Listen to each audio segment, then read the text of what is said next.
a Samaria e a Galiléia, de onde eles saíram 10 leprosos, a região entre a Samaria e a Galiléia, saíram sem encontro 10 leprosos, e eu queria trazer, eu sei que os irmãos já sabem, mas é para trazer o contexto. A lepra, eu acredito que era a doença mais terrível daquela época, porque era uma doença que não tinha cura, e era uma doença que exigia o isolamento do doente. Era uma doença altamente contagiosa, que o doente não podia ficar próximo da sua família e dos seus concidadãos, dos seus amigos, e por aí vai.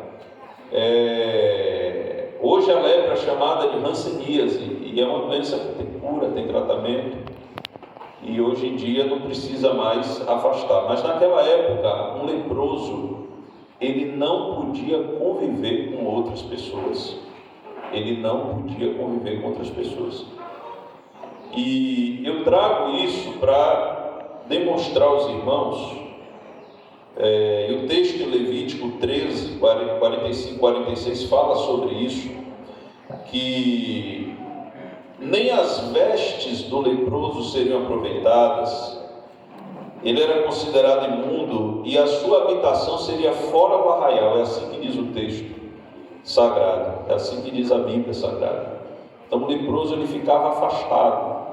Se os irmãos observarem aqui, eles falaram com Jesus de longe, está aí no versículo de número 12, os quais pararam de longe e levantaram a voz, porque eles não podiam chegar perto de Jesus, porque a lei não permitia que eles chegassem tão perto das pessoas sãs, das pessoas que não estavam enfermas, e eles precisaram levantar a voz para clamar. E Jesus ele dá uma ordem: ide mostrai-vos aos sacerdotes. E aí no versículo 14 diz que indo eles ficaram limpos. E aí eu aprendo, irmãos, que fé não é determinar, fé é obedecer. Fé é obedecer. Alguém pensa que fé é olhar para o céu e mandar chover, e vai chover porque eu mandei chover. Isso não é fé. E a Bíblia não ensina a fazer isso. Tiago ele escreve que até para nós traçarmos algum plano precisamos da aprovação de Deus. E ele diz assim: se o Senhor quiser e se vivermos, faremos isto e aquilo. A gente não pode determinar nada, a gente não manda em nada, a gente não manda nem na nossa vida. Nós deitamos e acordamos porque o Senhor nos guardou. O Senhor guardou o nosso sono, o Senhor velou o nosso sono, o Senhor nos despertou. Até o ar que respiramos, dependemos dele. Dependemos do Senhor nas menores coisas e não mandamos em nada. A verdade é essa. E por isso, louvado seja o nome do Senhor. Fé é obedecer. Abraão creu, é assim que diz a Escritura. Abraão creu. Mas como é que eu sei que Abraão creu? Eu sei que Abraão creu porque ele foi. Deus o chamou e disse: Abraão, sai da tua terra, do meio da tua parentela, para uma terra que eu lhe mostrarei. E a Bíblia diz que Abraão creu, e isso lhe foi imputado por justiça, e ele foi chamado amigo de Deus. Jesus ele disse: vós sereis meus amigos se fizerdes o que eu vos mando. Amigo de Deus é aquele que obedece a sua palavra. Amigo de Deus, e portanto aquele que tem fé, é aquele que ouve a palavra do Senhor e obedece e segue. E esses 10 fizeram isso porque Jesus disse: vão se apresentar ao sacerdote. Por que Jesus falou isso? Porque a lepra tinha também um aspecto social. O leproso ele era declarado leproso pelos sacerdotes. E por isso alguém estava leproso não somente pela marca do corpo, mas estava leproso pelo diagnóstico do sacerdote. E essa pessoa, por mais que a sua pele estivesse purificada, ela precisava do atestado do sacerdote para ser declarada limpa da lepra. E por isso Jesus disse: vão se apresentar ao sacerdote. E lá o sacerdote iria identificar a cura, iria declarar aquela pessoa curada da lepra, e aquela pessoa daria uma oferta em ação de graças ao Senhor. E os 10 foram. E os 10 foram curados. Os 10 ficaram limpos. Mas um voltou. Um deles, vendo que estava são, voltou glorificando a Deus em alta voz. Eu não sei aqui, irmãos, que a gente tem poucos dias aqui e a gente ainda está conhecendo, né? Os costumes daqui de Moçambique, mas lá no Brasil, algumas pessoas reclamam da Assembleia de Deus, porque a Assembleia de Deus lá é bem barulhenta, principalmente na terra onde nós viemos, na Bahia.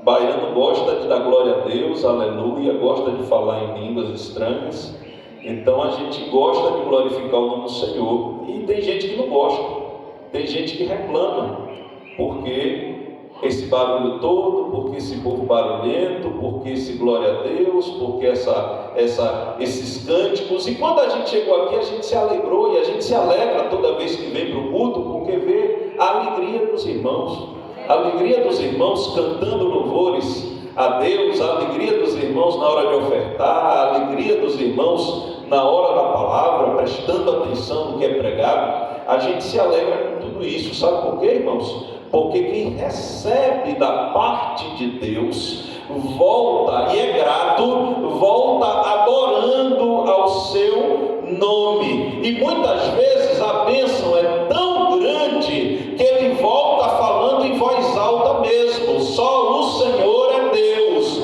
só o Senhor é Deus, só o Senhor é Deus, só o Senhor é Deus. A Bíblia diz que Jesus Cristo, ele entrou na casa de um certo Simão, louvado seja o nome do Senhor, e este homem convida Jesus para entrar em sua casa para uma ceia, mas lá ele não cumpre o protocolo de adoração, ele não cumpre os requisitos que o costume da época dizia para alguém que era um visitante amado. Ele não recebe Jesus com um beijo, ele não lava os pés de Jesus e não unge a sua cabeça com óleo. Jesus entra mesmo assim, e de repente vem uma mulher que a Bíblia nem diz o nome, a Bíblia diz que ela era pecadora, louvado seja Deus. Essa mulher entra, ela agarra os pés de Jesus, ela começa a beijar os pés de Jesus, ela lava os pés de Jesus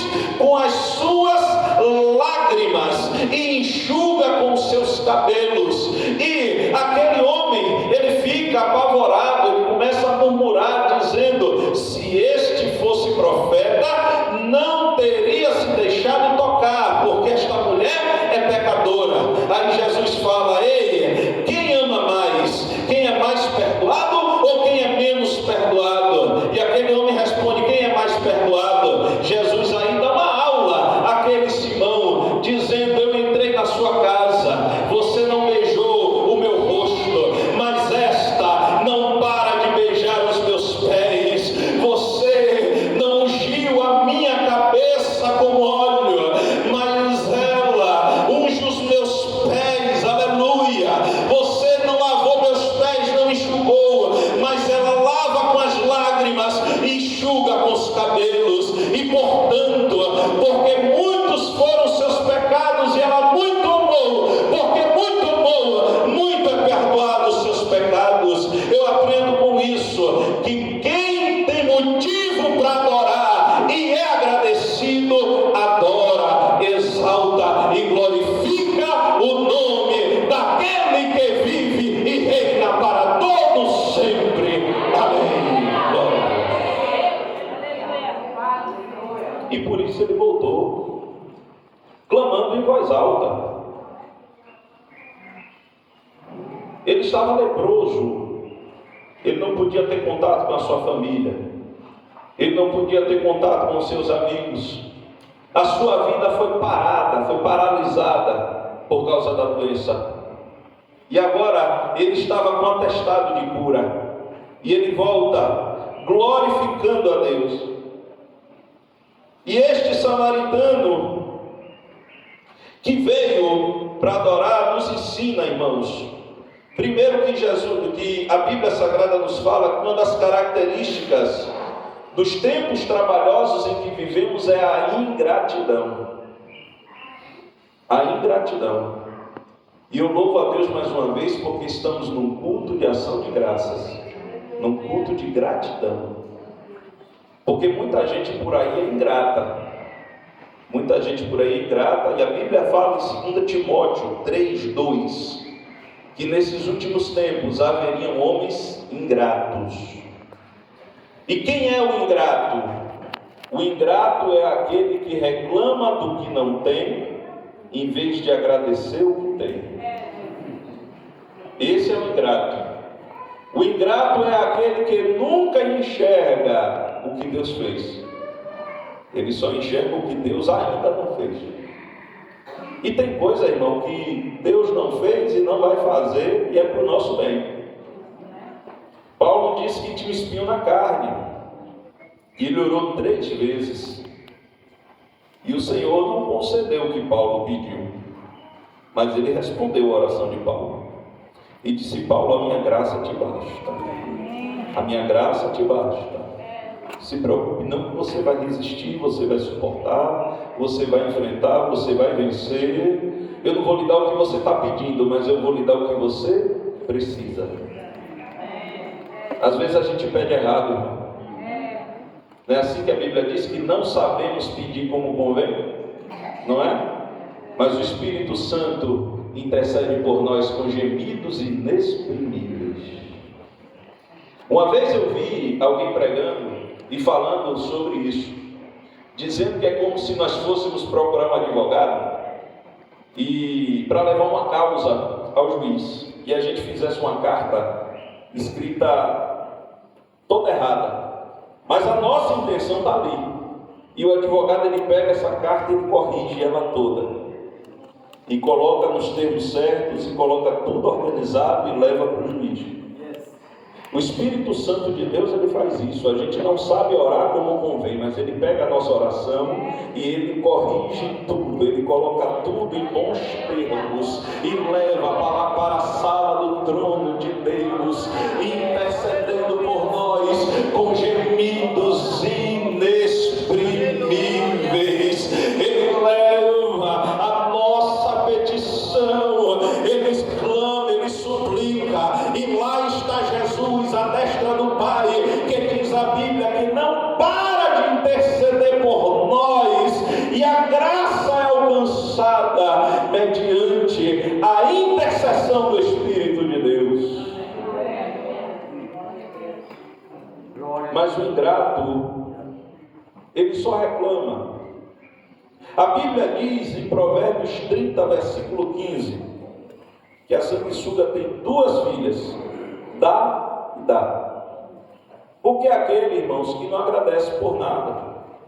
E mais uma vez eu quero agradecer a Deus pela vida dos irmãos, porque a gente já viu tanto testemunho aqui, e a gente viu o irmão dando graças a Deus até pelo que não recebeu, porque entende que ou não chegou o tempo de receber, ou Deus não quer dar e é melhor para nós. Isso é ser agradecido. Louvado seja o nome do Senhor. Mas o ingrato, ainda falando sobre o ingrato, ele não reconhece aquilo que Deus já fez. O povo estava no deserto e Deus fez tantas coisas. Livrou dos adversários, livrou das enfermidades, sustentava todos os dias. Aquele povo não plantava, não colhia, mas comia todos os dias durante a peregrinação no deserto, mas sempre reclamava. Era um povo obstinado. Mas eu quero aprender nessa manhã com o leproso, porque ele entendeu a situação que se encontrava. E como eu já disse aqui, quanto maior a bênção, maior o sentimento de gratidão. E é por isso que precisamos enxergar o favor de Deus na nossa vida. Precisamos aprender a enxergar o favor de Deus na nossa vida. Eu vou repetir aqui, irmãos. Quando a gente acorda, Deus já interviu para que a gente acordasse. A gente só acordou, nós só acordamos porque Deus quis. É para levantar da cama já dando glória a Deus. Senhor, estou com saúde. Glória a Deus. Senhor, a enfermidade bateu a porta. Glória a Deus, nós vamos vencer. Senhor, eu estou enfrentando dificuldades. Que bom, você tem uma vida com dificuldades para viver. E quem já partiu? Quem já partiu não compra, não vende, não tem problema nenhum, não tem dificuldade alguma. Precisamos enxergar os motivos que temos para sermos gratos a Deus. E aquele homem, antes de voltar à sua vida normal, antes de voltar à sua família, ele foi adorar Jesus. E voltou dando glória a Deus, prostrou-se diante de Jesus e o adorou. Jesus, ele protestou naquele momento, porque justamente o samaritano, justamente o que não era judeu, ele voltou agradecendo. Os outros 9 não. Os outros 9 esqueceram. E quantas vezes alguém lhe procura e diz assim: irmão, ore por mim. E você ora, e a pessoa é abençoada. Mas quando você convida para a igreja, ele não vem, porque ele só quer a bênção. Ele não quer adorar aquele que abençoa. Não podemos ser assim, irmãos. Devemos ser agradecidos. A Bíblia diz em 1 Tessalonicenses 5,18: em tudo dai graças, porque esta é a vontade de Deus em Cristo Jesus para convosco. Não importa a situação que você está passando, dê graças a Deus, porque Ele está lhe sustentando. Você está de pé, porque a mão do Senhor não está encolhida sobre a sua vida. Você está de pé, porque o Senhor tem te guardado. O Senhor tem guardado a sua casa, a sua família, a sua entrada, a sua saída. O Senhor tem guardado os que são seus. A Bíblia também diz em Efésios 5,20 que devemos dar graças a Deus por tudo. Glória a Deus, aleluia. Por tudo. Por tudo. Porque muitas vezes o Senhor trabalha de formas que não entendemos. O profeta Abacuque, ele ficou espantado, porque ele foi orar e Deus, o povo estava daquele jeito, em pecado, e ele foi orar e disse: até quando, Senhor? E Deus respondeu a ele: não se preocupe que eu vou mandar juízo sobre Israel, eu vou mandar os caldeus para exercerem juízo sobre o meu povo. E Abacuque ficou mais confuso ainda, porque ele disse: mas Senhor, pelo menos nós somos teu povo. Aí o Senhor vai mandar um povo mais ímpio ainda para nos castigar. E o Senhor fala com Abacuque, o Senhor diz algumas coisas ao profeta Abacuque, e ele entende que Deus é soberano. Deus faz o que Ele quer fazer, na hora que Ele quer fazer, do modo que Ele quer fazer, não precisa de autorização de ninguém. Se Ele quiser parar o sol, Ele para. Se Ele quiser abrir o mar, Ele abre. Se Ele quiser derrubar a muralha, derruba. Se Ele quiser pegar o menino adolescente com um estilingue na mão para derrubar um gigante, Ele faz, porque Ele é Deus, Ele é Deus, Ele é Deus, Ele é Deus. Glória a Deus. E quando Abacuque compreende essas coisas, ele diz: ouvi a tua palavra e temi.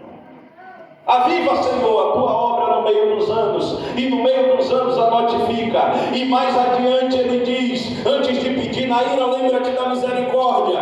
Mas mais adiante ele diz, portanto, ainda que a figueira não floresça, ainda que o produto da oliveira minta, ainda que não haja ovelhas no curral, todavia eu me alegrarei. Todavia eu me alegrarei no Deus da minha salvação. E aí ele dá uma declaração de fé quando ele diz, Jeová o Senhor é a minha força, ele fará os meus pés como os da corça e me fará andar sobre as minhas alturas. Ou seja, mesmo que não tenha ovelha, mesmo que não tenha azeitona, mesmo que não tenha uva, mesmo que não tenha nada, eu creio que o Senhor vai me sustentar, o Senhor vai me guardar, o Senhor vai guardar minha casa, vai guardar minha família, vai guardar minha parentela, vai guardar os meus irmãos. Eu creio que o Senhor há de nos guardar como tem feito. E se você crê também, pode adorar o seu nome nessa manhã, porque este culto é culto de adoração, é culto de ação de graças, é culto de gratidão, é culto para você dizer, obrigado Senhor, por 2024, muitas foram as lutas, mas eu estou aqui, e estou de pé, porque o Senhor me guardou, porque o Senhor me cercou, por trás e por diante, porque a tua mão esteve sobre mim.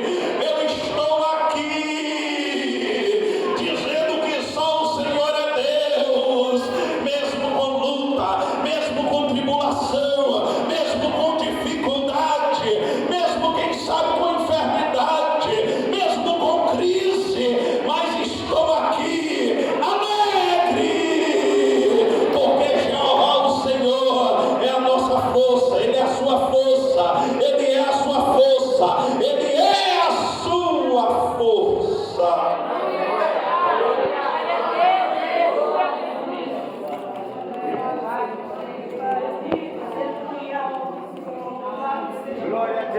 Tudo deve ser motivo para dar graças a Deus.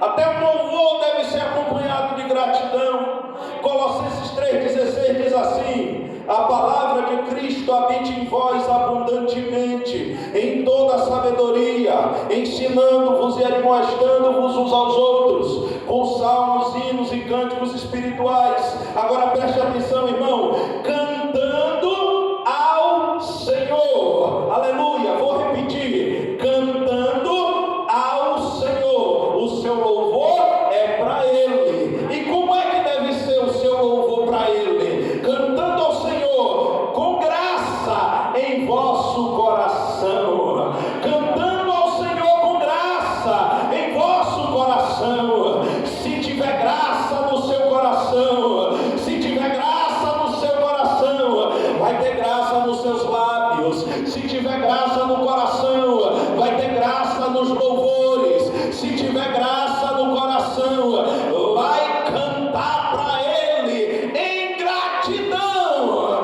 E Ele vai responder com bênçãos, Ele vai responder com favores, Ele vai responder, aleluia, com fogo, Ele vai responder com graça. Bendito seja o nome do Senhor.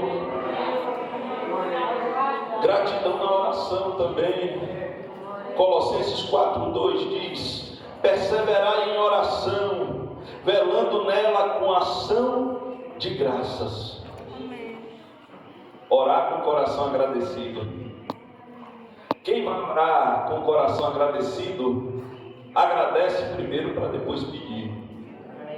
Irmão, não tem problema nenhum pedir a Deus. Ao contrário, você é inteligente, você vai pedir a quem?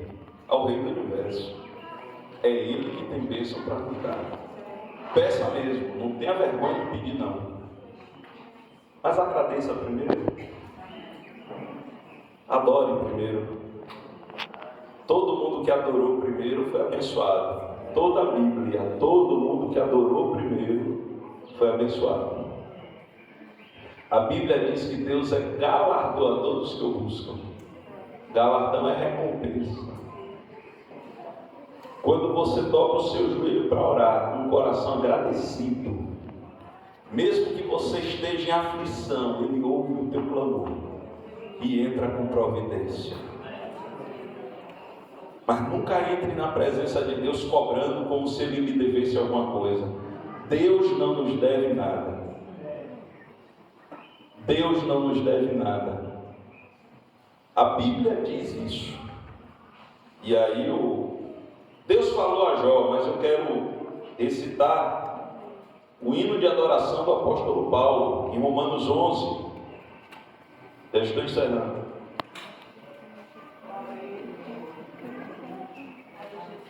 Romanos 11, 33 a 36, é o hino de adoração. Olha o que diz: ó profundidade das riquezas, tanto da sabedoria como da ciência de Deus! Quão insondáveis são os seus juízos e quão inescrutáveis os seus caminhos! Porque quem compreendeu o intento do Senhor? Ou quem foi o seu conselheiro? Eu vou ler o demais, mas é só uma pausa aqui. Deus, ele perguntou a Jó: Jó, contender com Deus é ensiná-lo? Alguém pode dizer que é professor de Deus? Ninguém pode ensinar Deus a trabalhar. Não é assim? Ninguém pode ensinar Deus a trabalhar. É por isso que quando a gente entra na presença de Deus reclamando, é como se a gente estivesse dizendo que Ele não sabe trabalhar. É como se a gente estivesse dizendo que não confia no trabalhar dele. E a gente não entende, irmão. Alguém aqui entende o trabalhar de Deus? Eu também não entendo. Jesus entrou em Caná da Galileia, faltou vinho. Faltou vinho. Aí Jesus manda os empregados encherem as talhas de água. Dá para entender isso? Você só entende porque você já conhece a história. Eu só entendo porque eu já conheço a história. Mas se você estivesse lá e fosse um dos empregados, você entendeu alguma coisa? Nem eu. O negócio é esse. A gente está precisando de vinho e esse homem manda encher de água. Quem entendeu a mente do Senhor? Quem foi o seu conselheiro? Agora você já observou que nenhum dos empregados falou nada? O homem está mandando, então vamos obedecer. É para encher com água? Tá bom, vamos encher com água. Servo não reclama.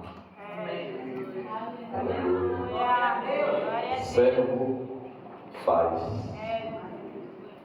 Servo faz. Servo não reclama, servo faz. Servo obedece. Pode deixar o milagre, que o milagre é com ele. Você faz a sua parte e o milagre pode deixar que é com ele. Pronto, encheu as talhas com água. Agora manda chamar o mestre de sala. Tá bom. O mestre de sala chegar, vai beber água. O Senhor já tinha feito milagre. E a Bíblia diz que quando o mestre de sala provou daquele vinho, foi reclamar com o dono da festa, com o noivo, dizendo: o costume é você servir o melhor vinho primeiro e depois servir o vinho de qualidade inferior, mas você deixou o melhor vinho por último. Tamanho foi o milagre do Senhor. Quem compreendeu? Quem foi o conselheiro do Senhor? Não podemos ensinar Deus a trabalhar. Senhor, eu estou na prova. Dê glória a Deus. Adore a Deus. Adore a Deus. Poucas pessoas passaram a prova. A Bíblia, eu não via até hoje, pastor Nelson, na Bíblia, ninguém passou uma prova tão dura como Jó. Jó passou uma prova tão dura, tão dura, tão dura, que ele chega a reclamar que sua esposa tinha nojo do seu hálito, que os seus empregados se desviavam dele, que os meninos da rua zombavam dele, caçoavam dele. Jó se coçava com caco de telha. Mas quando foi que o Senhor virou o cativeiro de Jó? O Senhor virou o cativeiro de Jó quando ele estava orando, quando ele estava oferecendo a Deus um sacrifício de louvor e intercedendo pelos amigos que o perseguiram. Quem entendeu a mente do Senhor? Quem foi o conselheiro de Deus? E aí o texto aqui de Romanos segue: ou quem lhe deu primeiro a ele para que lhe seja recompensado? Quem aqui poderia dizer: eu dei primeiro a Deus, Deus está me devendo? Quem pode dizer isso? Ninguém. Nós devemos tudo a Ele. E Deus é tão bom que Ele nos deu a vida. Deus é tão bom que Ele nos deu a capacidade de discernir as coisas, de entender as coisas. Ele é tão maravilhoso que Ele deu o seu único Filho para que todo aquele que nele crê não pereça, mas tenha a vida eterna. Glória a Deus. No domingo que passou, a igreja estava aqui comemorando o Natal, agradecendo a Deus pelo presente. Diz que Natal é tempo de dar presente, e Deus deu o maior presente que poderíamos ter, que foi Jesus Cristo, que morreu na cruz do meio para nos dar vida eterna. E aí a pergunta que Paulo faz: quem lhe deu primeiro a ele? Eu nasci há pouco tempo, Deus já era Deus. Eu digo que nasci há pouco tempo porque a Bíblia diz que 1000 anos para Deus é como o dia que passou. Então eu nasci, na minha conta tem um pouquinho mais de 4 décadas, na conta de Deus eu nasci ontem. Sou menino ainda. Como é que eu posso dizer a Deus que Ele me deve alguma coisa? Se o Senhor não me der, eu vou sair da igreja. Eu não posso fazer isso. Se o Senhor não me der, eu vou procurar essas casas que tem por aí desse povo que fica fazendo as coisas que não devia fazer e procurando as entidades que podia procurar e fazendo feitiçaria. Não faça isso em nome de Jesus. Não faça isso em nome de Jesus. Você vai atrair maldição para a sua vida. Confie no Senhor. Não chegou ainda, mas vai chegar, tenha calma. Jesus está no barco? Amém? Jesus está no barco da sua vida? Está no barco da sua vida? Amém. Então o barco não vai afundar não, irmão. Você crê que o barco não vai afundar? Amém. Então pronto, descanse no Senhor e adore o seu nome. E não pense que Deus nos deve alguma coisa. Deus não nos deve nada, mas Ele é bom. Ele é bom. E minha irmã cantou aqui o hino que fala sobre a bondade de Deus. Eu vou pedir, irmã, que você cante de novo daqui a pouquinho, viu? Com toda a igreja, que eu quero fazer uma oração, irmãos, de gratidão a Deus. Se eu fosse contar aqui os benefícios do Senhor na minha vida, na minha família, e não ia dar tempo. O Senhor é bom. E eu quero dizer nessa manhã que Deus não me deve nada. Eu que devo a Ele. E eu faço a mesma pergunta que os adolescentes fizeram: que darei eu ao Senhor em favor dos seus benefícios? Que darei eu ao Senhor por todos os benefícios que me tem feito? E aí eu encerro com este salmo que também foi falado aqui, o salmo de número 103, que é um salmo de gratidão. mas é também um convite. O salmista Davi, ele convida a louvarmos a Deus por amor da sua graça, e ele começa dizendo: bendize, ó minha alma, ao Senhor. Ele fala isso porque a alma é o centro do pensamento, é o centro da vontade, é o centro daquilo que nós pensamos, é o centro do nosso eu.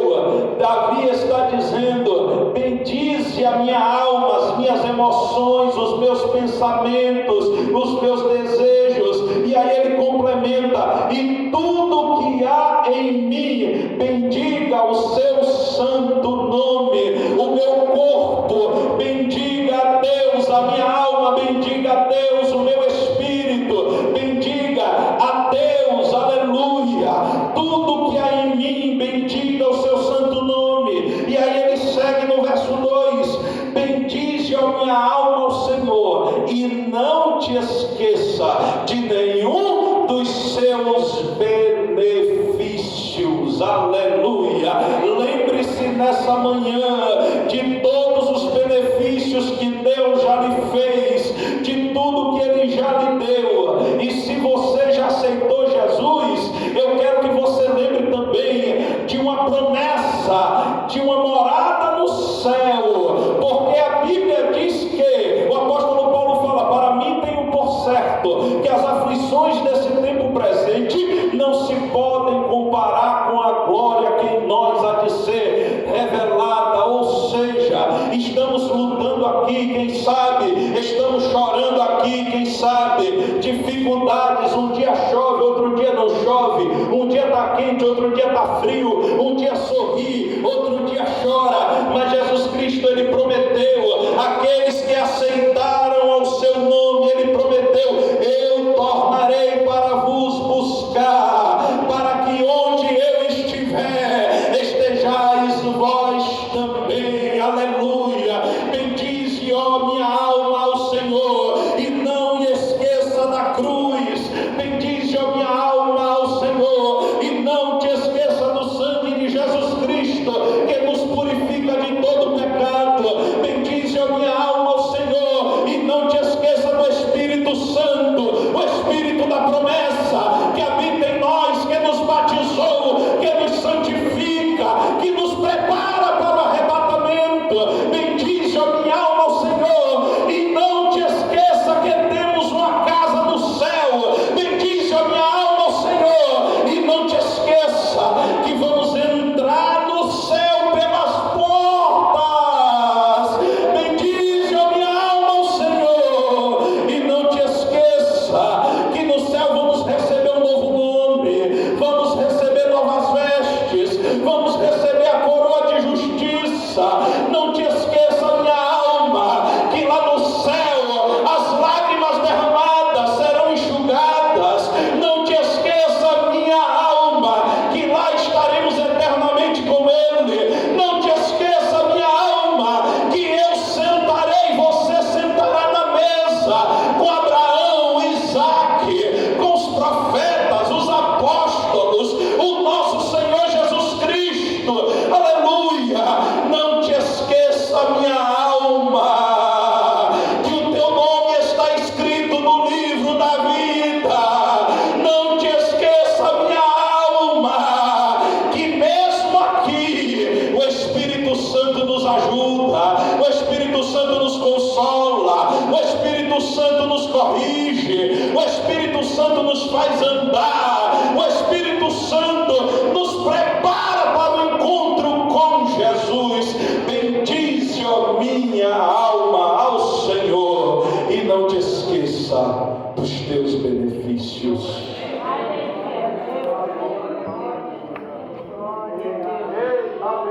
Eu quero encerrar fazendo oração e convidando a igreja para louvarmos. Aleluia. E pode falar com Jesus, irmão. Fale com Jesus, Ele está na casa. Ele disse, Ele não mente, Ele disse: eu sou aquele que anda no meio dos castiçais. O castiçal representa a igreja. Ele está aqui, Ele está andando no meio da igreja, Ele está passeando no meio da sua igreja. A sua presença é real.